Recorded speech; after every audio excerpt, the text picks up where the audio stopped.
उद्धव ठाकरे पुन्हा मराठवाडा दौऱ्यावर जाणार। मराठवाड्यातल्या पूरग्रस्त शेतकऱ्यांसोबत उद्धव ठाकरे संवाद साधणार।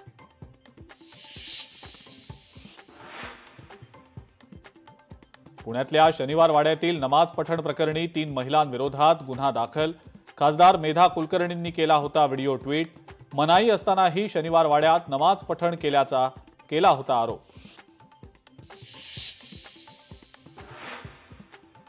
पुण्यामध्ये महायुतीच्या वादाचा दुसरा अंक। मेधा कुलकर्णींच्या विरोधात राष्ट्रवादीचं आंदोलन। शनिवार वाडा नमाज पठणाच्या मुद्द्यावरनं रुपाली ठोंबरे पाटील आक्रमक।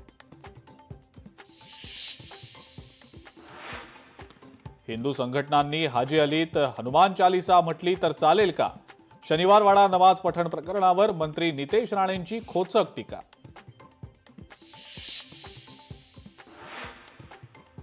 शुक्रवारी जुम्म्याचा दिवस असल्यानं शनिवार वाड्यात नमाज पठण 3 मिनिटांच्या नमाज पठणामुळे इतका त्रास का?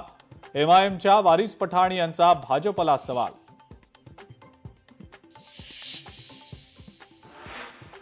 पुण्यातल्या जैन बोर्डिंग जमीन विक्री प्रकरणात 28 तारखेपर्यंत स्थगिती। मुंबईतल्या धर्मादाय आयुक्तालयात आज तातडीची सुनावणी। 27 ऑक्टोबरपर्यंत अहवाल सादर करण्याचे पुणे सहाय्यक आयुक्तांना निर्देश।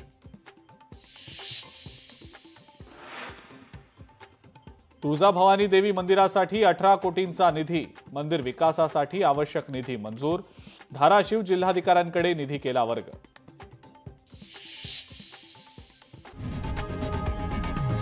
लोकशाही मराठी ऐका, पहा, जागरूक रहा।